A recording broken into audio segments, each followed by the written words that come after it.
हो सकता है कि इसके पीछे ईरान का भी हाथ हो। अब देखिए, दो तस्वीरें हम आपको दिखा रहे हैं। पहली तस्वीर वॉशिंगटन के हिल्टन होटल की है, जहां पत्रकारों से बातचीत के दौरान अचानक फायरिंग होती है और डोनाल्ड ट्रंप को सीक्रेट सर्विस तुरंत घेरकर सुरक्षित बाहर निकाल लेती है।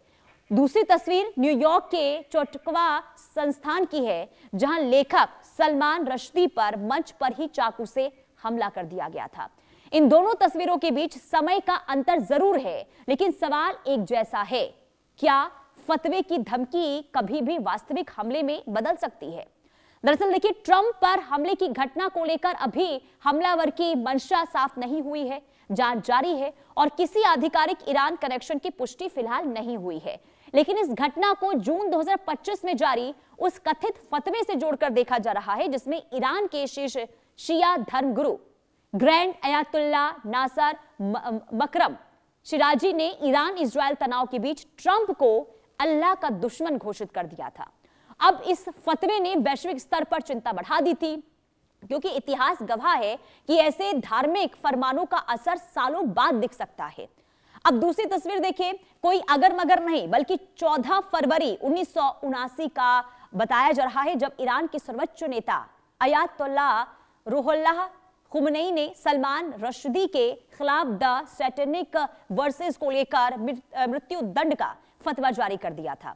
उस फतवे के बाद रश्दी को वर्षों तक छिपकर रहना पड़ा था और फिर 12 अगस्त 2022 की तारीख, जब न्यूयॉर्क में मंच पर ही उन पर चाकू से हमला कर दिया गया था। हमलावर हादी मटर ने सार्वजनिक कार्यक्रम में घुसकर कई बार वार किए।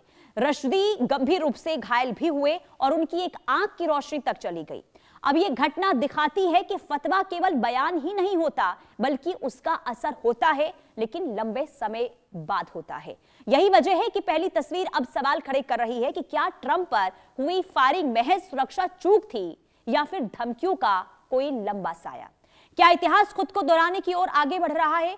फिलहाल जांच एजेंसियां हमलावर की पृष्ठभूमि खंगाल रही है, लेकिन दो तस्वीरें दुनिया को यह याद दिला रही है कि जब राजनीति, धर्म और धमकी एक साथ खड़े होते हैं तो खतरा समय की सीमाओं से बाहर निकल जाता है।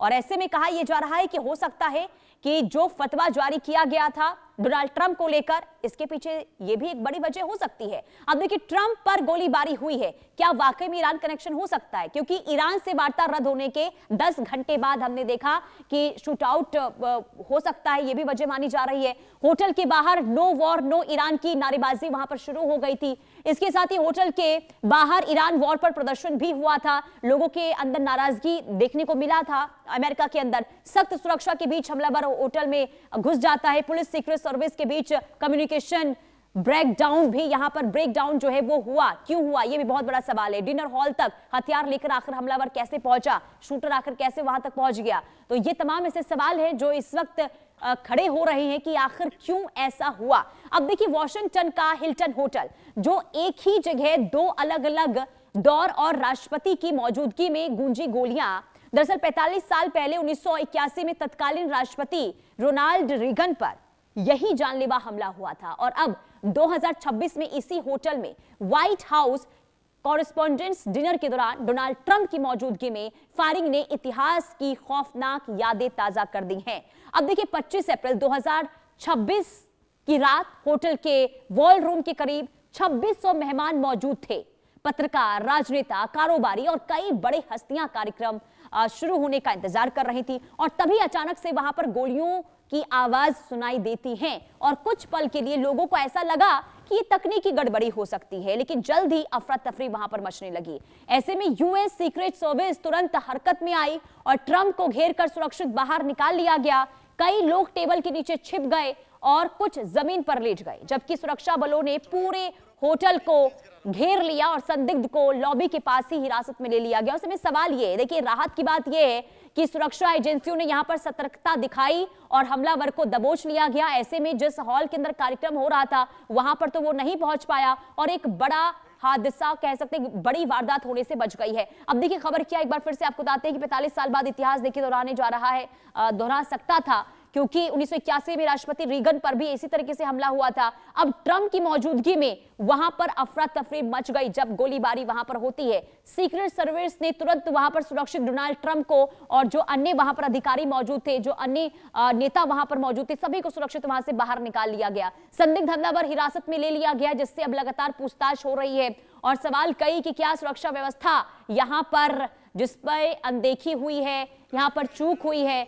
सवाल ये भी कि ट्रंप ने हिल्टन होटल से दूरी क्यों बनाई है। देखिए, व्हाइट हाउस कॉरेस्पोंडेंस डिनर वहां पर हो रहा था, इसी दौरान सुरक्षा एजेंसियों ने अतिरिक्त जोखिम इसे बताया। बड़े खुले बॉल रूम को चुनौती माना गया और इसी के साथ ही आपको ये बता दें कि होटल के कई एंट्री पॉइंट चिंता की वजह वहां पर हमेशा से बनती रही हैं। वहीं ओबामा के बाद भी ट्रंप ने परंपरा तोड़ी और साथ ही साथ कई साल तक कार्यक्रम में शामिल वो वहां पर नहीं हुए और ऐसे में आपको बता दें कि सुरक्षा प्राथमिकता बताकर वहां से हमेशा से डोनाल्ड ट्रंप जो है खुद को दूरी बनाकर वहां से रखते थे। लेकिन इस बार वो वहां पर पहुंचे और वहां पर क्या हुआ, सभी के सामने वो तस्वीर निकलकर सामने आई है। लेकिन देखिए, यहां पर सवाल है, सुरक्षा में तो चूक हुई ही, लेकिन जो इस वक्त तनातनी जो स्थिति इस वक्त देखने को मिल रही है, ऐसे में सवाल ये उठ रहा है कि क्या इसके पीछे किसी की साजिश हो सकती है। अगर हाँ साजिश है तो आखिर इसके पीछे किसका हाथ हो सकता है।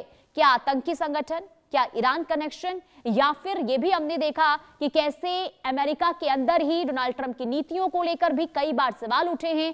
खास करके ईरान जंग को लेकर भी डोनाल्ड ट्रंप का विरोध होता रहा है और ऐसे में तमाम चीजों को जोड़कर इस वक्त देखा जा रहा है। सवाल ये कि आखिर आगे क्या सुरक्षा एजेंसियों के द्वारा जानकारी दी जाती है, इस पर लगातार नजर बनी रहेगी। अब आगे बढ़ते बड़ी खबर का रुख करते हैं।